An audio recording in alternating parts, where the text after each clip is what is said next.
March 19 ಆ ದಿನ ತುಂಬಾನೇ ದೊಡ್ಡ ವಾರ ಆಗುವಂತ ಸಿಚುವೇಶನ್ ಇತ್ತು. ಟಾಕ್ಸಿಕ್ ದುರಂದರ್ ಕ್ಲಾಶ್ ಇನ್ನ ಈ ಕಡೆ ರಿಯಲ್ ವಾರ್ ನಡೀತಾ ಇರೋದ್ರಿಂದ ನಮ್ದೇನಿದ್ರು ಹಾಲಿವುಡ್ ವರ್ಸಸ್ ಸ್ಯಾಂಡಲ್ವುಡ್ ಅಂತ ಕಾಂಪಿಟಿಷನ್ ಗಿಲ್ದಿದ್ವಿ ಹೊರತು ನಾಟ್ ಬಾಲಿವುಡ್. ಅಕಸ್ಮಾತ್ ವಾರ್ ಏನಾದ್ರು ನಡೀದೇ ಹೋಗಿದ್ರೆ ಇವತ್ತು 19ನೇ ತಾರೀಕಿಗೆ ಟಾಕ್ಸಿಕ್ ಬ್ಲಾಸ್ಟ್ ಮಾಡಿಬಿಟ್ಟಿರೋದು. ಇನ್ನ ಇವಾಗ ದುರಂದರ್ ಚಾಪ್ಟರ್ 2 ಒಳ್ಳೇದಾಯ್ತು, 19 ಬದಲು 18ನೇ ತಾರೀಕಿಗೆ ಬರದ ಪೇಡ್ ಪ್ರೀಮಿಯರ್ ಹಾಕೊಂಡು ಒಂದಿನ ಮುಂಚೆನೆ ಅಂತ ಅಟ್ಯಾಕ್ ಮಾಡೋದಕ್ಕೆ ready ಆಗವ್ರೆ.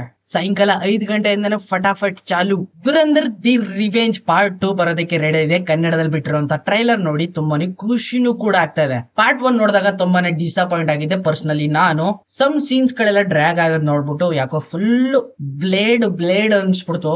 ಸಿನಿಮಾದಲ್ಲಿರುವಂತ villain appearance, action, double action ಗಳನ್ನ ನೋಡಿ ಇಂಪ್ರೆಸ್ ಆಗಿದೆ ನಾನು ಕೂಡ. ಅಂಡ್ ಇವಾಗ ಬರ್ತಾರಂತ ಪಾರ್ಟ್ 2 ಒಳಗಡೆ ಆಡಿಯನ್ಸ್ ಗಳೆಲ್ಲ ತುಂಬಾನೇ ಎಕ್ಸೈಟ್ ಆಗಿದ್ದಾರೆ. ಇಲ್ಲಿ ಯಾವ ರೀತಿ ರಿವೆಂಜ್ ತಗೋಬಹುದು ರಣಬೀರ್ ಸಿಂಗ್ ಅವರು ಅಂತ. ಇನ್ನು ಈ ಸಿನಿಮಾದ ಟೀಸರ್ ಬಿಟ್ಟಾಗ ತುಂಬಾನೇ ಸ್ಕ್ಯಾಮ್ ಆಗ್ಬಿಟ್ಟಿತ್ತು ಎಲ್ಲರ ಜೊತೆಗೂ. ಬಿಕಾಸ್ ಪಾರ್ಟ್ 1 ಸಿನಿಮಾದ ಕೊನೆ ಕ್ಲೈಮ್ಯಾಕ್ಸ್ ಅಲ್ಲೇ ಆ ಟೀಸರ್ ನ ಆಡ್ ಮಾಡಿದ್ರು. ತಿರ್ಗಾ ಅದನ್ನ ಟೀಸರ್ ಆಗ್ಬಿಟ್ಬಿಟ್ಟು ತುಂಬಾನೇ ಎಲ್ರಿಗೂ ಬಕ್ಚೋದಿ ಮಾಡ್ಬಿಟ್ಟಿದ್ರು. ಬಕ್ಚೋದಿ. ಇನ್ನು ಈ ಟ್ರೈಲರ್ ಅಲ್ಲಿ ನೋಡಿರೋವಾಗ ನಮ್ಗೆ ಗೊತ್ತಾಗ್ತಾ ಇದೆ ಈ ಸಿನಿಮಾದೊಳಗಡೆ ರಣಬೀರ್ ಸಿಂಗ್ ಅವರ ಪಾಸ್ಟ್ ಲೈಫ್ ಟ್ರೈನಿಂಗ್ ಆಗಿರ್ಬೋದು, ಮಿಲಿಟರಿ ಬೇಸ್ಮೆಂಟ್ ಆಕ್ಸೆಸ್ ಗಳಾಗಿರ್ಬೋದು, ಯಾವ ರೀತಿ ಪಾಕಿಸ್ತಾನಕ್ಕೆ ಕರ್ಕೊಂಬಂದ್ರು ಇವನ್ ಯಾವ ರೀತಿ ಟ್ರೈನ್ ಅಪ್ ಮಾಡಿದ್ರು, ಕಂಪ್ಲೀಟ್ ಆಗಿ ತುಂಬಾನೇ ಫೋಕಸ್ಡ್ ಹಾಕಿದ್ದಾರೆ ಇವನ್ ಕ್ಯಾರೆಕ್ಟರ್ ಮೇಲೆ ಈ ಸಿನಿಮಾದಲ್ಲಿ. ಪಾರ್ಟ್ 2 ಒಳಗಡೆ ಲಾಹೋರಿ ಒಳಗಡೆ ಈಗ ರೆಹಮಾನ್ ಡೆಕೆತು ಸತ್ ಹೋದ್ಮೇಲೆ ನೆಕ್ಸ್ಟ್ ಈಗ ಅಲ್ಲಿ ರಾಜನಾಗಿ ಕೂತಿರೋದು ಅಮ್ಜದ್ ಅಲಿ ಅಂದ್ರೆ ರಣಬೀರ್ ಸಿಂಗ್. ನೆಕ್ಸ್ಟ್ ಇವಾಗ ಲಾಹೋರಿ ಒಳಗಡೆ ಕಿಂಗ್ ಮೇಕರ್ ಆಗಿ ಅಮ್ಜದ್ ಅಲಿ ಮೆರೆದು ಇಂಡಿಯಾ ಮೇಲೆ ಆಗಿರುವಂತ ಅಟ್ಯಾಕ್ಸ್ ಗಳಿಗೆಲ್ಲ ರಿವೆಂಜ್ ತಗೋತಾನ. ಆಬ್ವಿಯಸ್ಲಿ ತಗೊಳ್ಳೇಬೇಕು, ಯಾಕಂದ್ರೆ ಇದು ನವಭಾರತ ಯುಗ. ಸೈಲೆಂಟ್ ಆಗಿ ಕೂತ್ಕೊಂಡಿದೆಲ್ಲ ಮುಗಿತ್ ಡೈರೆಕ್ಟ್ ಅಟ್ಯಾಕ್. ಮೊದಲನೇದಾಗಿ ಸಿನಿಮಾ ಇರೋದು 3 ಗಂಟೆ 55 ನಿಮಿಷ, ಟೋಟಲ್ ಆಗಿ 4 ಗಂಟೆ. ಅಂದ್ರೆ ನಿಮಗ್ ತಿಗ ಉರಿಯೋದಂತೂ ಪಕ್ಕ ಕೂತು ಥಿಯೇಟರ್ ಒಳಗಡೆ ಯಾವ್ದಕ್ಕೂ ಐಸ್ ಪ್ಯಾಕ್ ತಗೊಂಡೋಗಿ, ಸೇಫ್ಟಿ ಇಸ್ ಇಂಪಾರ್ಟೆಂಟ್. ಫೈಲ್ಸ್ ಏನಾದ್ರು ಇದ್ರೆ ಡೈರೆಕ್ಟ್ ಡಾಕ್ಟರ್ ಜೊತೆ ಕರ್ಕೊಂಡು ಹೋಗ್ಬಿಡಿ, ಅಲ್ಲೇ ಆಪರೇಷನ್ ಮಾಡಿಸ್ಕೊಂಡು ಸಿನಿಮಾ ನೋಡಿ.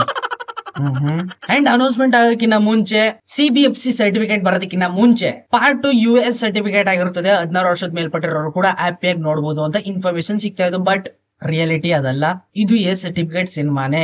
ಪಾರ್ಟ್ 1 ಯಾವ ರೀತಿ ಕಲೆಕ್ಷನ್ ಮಾಡ್ತು, ಜನ ಯಾವ ರೀತಿ ವೈಲೆನ್ಸ್ ನ ಲೈಕ್ ಮಾಡ್ತಾ ಇದಾರೆ ಅನ್ನೋದನ್ನ ಆದಿತ್ಯಧರ್, ಈ ಸಿನಿಮಾದ ಡೈರೆಕ್ಟರ್ ಆದಿತ್ಯಧರ್ ಅವರು ತಿಳ್ಕೊಂಡ್ಮೇಲೆ ಈ ಸಿನಿಮಾದಲ್ಲಿ ಇನ್ನು ಜಾಸ್ತಿ 1 to double ವೈಲೆನ್ಸ್ ನ ತುಂಬಿದಾರಂತೆ. ಅಂದ್ರೆ ನಿಮ್ಗೆಲ್ಲ ಗೊತ್ತಿರೋದು ಪಾರ್ಟ್ 1 ಅಲ್ಲಿ ಈಗ ತೂಕದ ಬಟ್ ನ ತಗೊಂಡು ಬುರುಡೆ ಯಾವ ರೀತಿ ಚೆಚ್ಚೆ ಒಳಗಡೆ ಇರೋ ಮಿದ್ಲಿನೆಲ್ಲ ಕಳಕಳಂಗ್ ಮಾಡ್ತಾನೋ, ಆ ಸೀನ್ ಯಾವ ರೀತಿ ಬ್ರೂಟಲ್ ಆಗಿತ್ತು ಅದೇ ಸಿನಿಮಾ ಮತ್ತೆ ಇಲ್ಲಿ ಕೂಡ ನೀವು ನೋಡ್ಬೋದು. ಆದ್ರೆ 1 to double ವೈಲೆನ್ಸ್ ಇಲ್ಲಿ ತುಂಬಾನೇ ಇದೆ.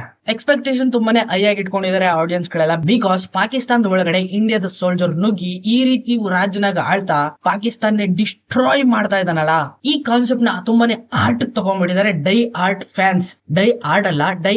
ಫ್ಯಾನ್ಸ್. ನಾನು ಕೂಡ ಎಕ್ಸೈಟ್ ಆಗಿದ್ದೀನಿ. 4 ಗಂಟೆ ಯಾವ ರೀತಿ ನೋಡೋದು, ನಾನು ಏನೇನ್ ಪ್ರಿಪರೇಷನ್ ಮಾಡ್ಕೋಬೇಕು, ಥಿಯೇಟರ್ ಒಳಗಡೆ ನನಗೇನಾದ್ರೂ ಊರಿ ಬಂದ್ರೆ ಏನೇನೆಲ್ಲ ಹಾಕೋಬೇಕು ಅಂತ ಎಕ್ಸೈಟ್ ಆಗಿ ತುಂಬಾನೇ ಯೋಚನೆಗಳನ್ನ ಮಾಡ್ತಾ ಇದೀನಿ. ಪ್ರಿಪರೇಷನ್ ಚಾಲು. ಸೊ ಹಾಗಿದ್ರೆ ನೋಡೋಣ 18ನೇ ತಾರೀಕಿಗೆ ಪ್ರೀಮಿಯರ್ ಶೋ ಇರೋದ್ರಿಂದ ಆಡಿಯನ್ಸ್ ಗಳನ್ನ ಯಾವ ರೀತಿ ಇದು ಎಳ್ದು ಹಿಡ್ಕೋತದೆ ಅಂತ ನಾನು ಸ್ವಲ್ಪ ಎಕ್ಸೈಟ್ ಆಗಿದ್ದೀನಿ.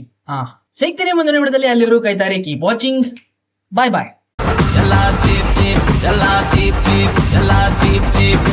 ಚೀಪ್